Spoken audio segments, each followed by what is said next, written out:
Mercado ainda digerindo as informações vindas da super quarta-feira, que mudou tudo o rumo das tendências, sobretudo para dólar, mas também teve um reflexo em Chicago. Quinta-feira, quinta de ressaca, viu? E hoje não foi só uma movimentação de ressaca, também tivemos uma movimentação de pré-feriado, tanto dos Estados Unidos quanto da China. A gente vai falar de todas essas notícias com destaque para dólar logo depois da nossa vinheta.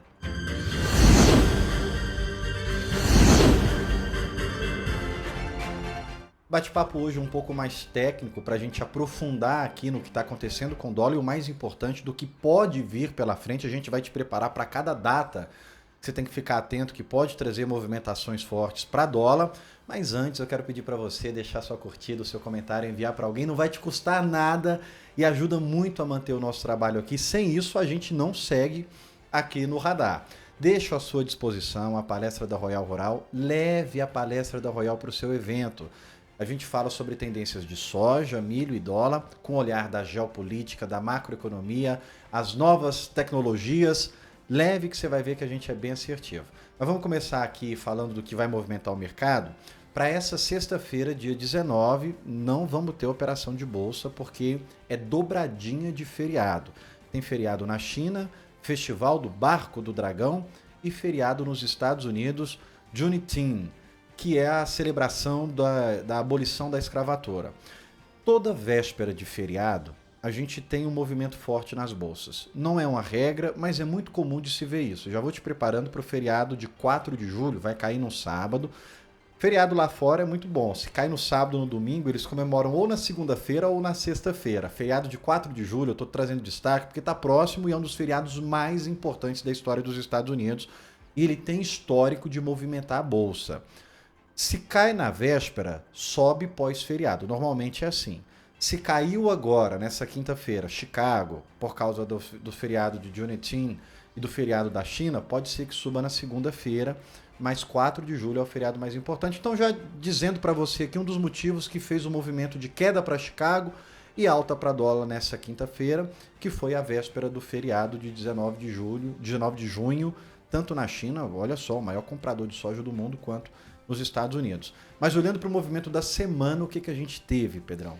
A gente teve a super quarta, a decisão mais importante aí nesse ano até hoje, que tivemos a primeira fala do novo presidente do Banco Central dos Estados Unidos, Kevin Roche. Essa fala dele deu trouxe preocupação para o mercado. Por quê? Porque ele não trouxe projeção para nada para os mercados. Os mercados estavam esperando a fala dele, porque como seria a primeira, os mercados não sabem como ele vai se comportar agora como presidente do Fed. E ele não trouxe projeção nenhuma. Como isso, o resultado dos mercados foram preocupações. Dólar subiu globalmente na quarta-feira. E esse carrego do dólar foi para hoje, quinta-feira também. Falta de informação, o mercado já entende que é porque a informação ia ser ruim e ele não quis falar porque ele queria talvez dizer que os juros precisam subir. Mas teve uma fala do Kevin Warsh que foi aí que o mercado entendeu que pode ser negativo. Antes, Pedro, deixa eu só explicar essa tabela que você está vendo aí na sua tela, que é o Fed Watch. Quem está no mercado há muito tempo já está familiarizado, já sabe o que isso significa. Para quem está chegando agora, Fed Watch é uma bolsa. É como se fosse um cassinão mesmo. São apostas se os juros nos Estados Unidos vai subir ou vai cair. Pré-guerra, todas as apostas eram que ia ter corte na taxa de juros dos Estados Unidos. Durante a guerra, essas apostas mudaram para ter manutenção, manter os juros como está. Depois dessa super quarta, depois das falas do Kevin Warsh, da falta de informação, todas as apostas mudaram para subir juros nos Estados Unidos. Entenda uma coisa, juros é o valor da moeda. Se sobe juros, sobe o valor da moeda. Como a gente teve aqui no Brasil, caiu o Selic, caiu o valor do real. Se sobe juros nos Estados Unidos, sobe o valor do dólar. É assim que funciona na veia. O alimento que movimenta o mercado financeiro se chama juros. E os juros, as apostas de juros nos Estados Unidos são para alta. O que ele falou especificamente que fez o mercado acreditar que os juros podem subir? A primeira coisa que ele já chegou falando nessa entrevista foi que a culpa da inflação alta nos Estados Unidos é do presidente anterior, então seria do Fed anterior. Porque agora nessa nova gerência ele iria mudar bastante coisa. Ele falou que iria mudar componentes do Fed, alguns indicadores que o Fed usa, né? Exatamente. Ele iria mudar, então ia trocar os indicadores que o Fed usa como suporte para o que ele vai fazer. E isso ficou meio assim, né? Ou ele está muito certo, ou o outro presidente, ou um anterior O Fed Jeremy Powell estaria bem pior. Só que aqui eu vejo politicagem. Se o cara que está assumindo agora começa a fazer crítica na gestão anterior, é muita politicagem. Só que o presidente do Fed, Banco Central dos Estados Unidos, vir dizer que o juros está alto porque o Fed queria, ele está praticamente dizendo, nós vamos subir os juros. Porque não tem outra ferramenta para o Fed controlar juros a não ser a taxa de juros. Então, se ele vem dizendo explicitamente, claramente, o Fed tem a inflação alta porque quer. Ou seja, é como se ele estivesse dizendo assim, é só subir os juros que a inflação cai. Só que aqui a gente vai levar para outro ponto. Bom, isso aqui já justifica essas apostas para os juros nos Estados Unidos subir. Juros nos Estados Unidos subindo faz com que o dólar suba. E a gente sai da esfera de R$5 para casa de 5,20, que é o que nós tivemos hoje praticamente, 5,18, 5,17. De novo, a fala impactante do Kevin Roche é que a inflação nos Estados Unidos está alta porque o Fed quer.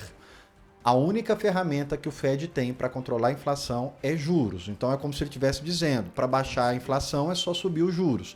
E por isso desencadeou no mercado essa aposta desenfreada que os juros vão voltar a subir. Só que a gente precisa discutir uma coisa que eu já tratei aqui nos radares anteriores, a inflação americana. A gente tem a inflação dos Estados Unidos.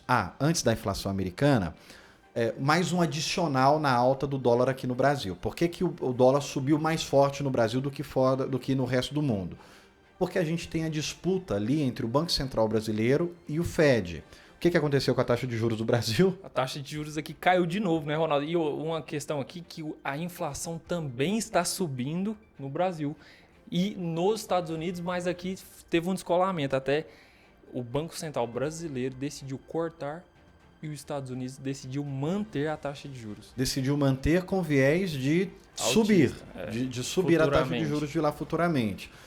E aí você tem a competição do carry trade. Para onde que o dinheiro vai? Para onde os juros vai subir ou para onde o juros está caindo? A diferença de juros Brasil e Estados Unidos ainda é muito longa. Mas o investidor quer pegar a antecipação, quer pegar antes do movimento acontecer. Se lá pode subir e aqui está caindo, tira o dinheiro do Brasil e coloca nos Estados Unidos. Pode ser que o Banco Central brasileiro está enxergando o que a gente vem falando para você aqui das previsões de inflação dos Estados Unidos. Eu sei que pode parecer que está muito técnico hoje, mas se ficar alguma dúvida a respeito do que a gente está falando, deixa nos comentários, porque o que a gente está trazendo para você hoje é a tendência do dólar na veia. Então fique muito atento a essas informações. Se algo ficar confuso, pergunta para a gente aqui, nós vamos te responder, seja nos comentários ou nos próximos vídeos, porque essa é a resposta que o dólar vai dar para cada divulgação. No Brasil, cai juros em contrapartida ao que os Estados Unidos estão fazendo. Lembrando que o Banco Central brasileiro é referência para o mundo inteiro. Na pandemia, nós fomos o primeiro Banco Central a começar a subir juros e agora nós estamos sendo o primeiro Banco Central a começar a cair juros. E não é só a questão dos juros que controla a inflação. Não é os juros que está controlando a inflação. E a gente vai mostrar isso para você nos dados da inflação dos Estados Unidos, que eu já trouxe aqui em outros vídeos. Inflação americana estava até, de certa forma, controlada. Essa taxa de juros de 3,75 estava sendo suficiente para controlar a inflação dos Estados Unidos, que já tinha voltado para a casa dos 2. Estava 2,7, 2,2, mas já estava voltando para a casa dos 2. Aconteceu o conflito Estados Unidos e Irã e fez com que a taxa de juros, com que a inflação voltasse a subir de forma forte. Mas o que nós tivemos em maio que fez com que essa inflação saísse de 3,8% para 4,2%? Foi o que a gente falou que vai em vários radares. Guerra, petróleo. Petróleo começou já explodindo após o começo da guerra e que fez essa pressão toda inflacionária no mundo inteiro. E nos Estados Unidos, como ele é o guia, foi mais prejudicado porque lá subiu o petróleo, sobe direto na bomba, nos postos de combustíveis. Então é pior ainda. Não subiu só lá, né? Subiu no Brasil, subiu na China, está subindo em tudo. Só que em maio, a gente tinha o petróleo trabalhando acima de $100 o barril.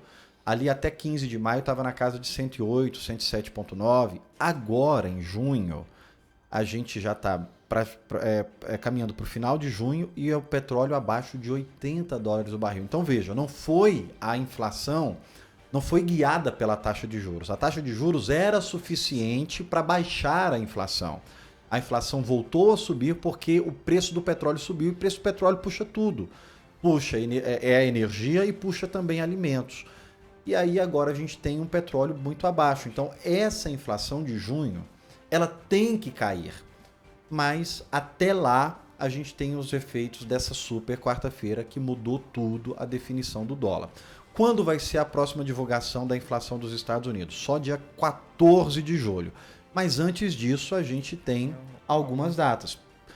Uma data que pode ser não positiva para dólar, que pode ser ainda pressão de alta para dólar, é a próxima divulgação de inflação, que é o PCE. E é o principal, né? É o principal dado econômico que o anterior presidente do Fed falava que era a principal dado de inflação. Então vamos ver se ela ainda vem forte e vai prejudicar essa questão de dólar, acabar aumentando o dólar com preocupação com taxa de juros aí. Então só explicando para você, pega papel e caneta e anota, porque essas datas, elas vão impactar. Todo dia que tiver as datas que a gente vai mostrar para você, a gente tem chance de ter uma variação forte para dólar.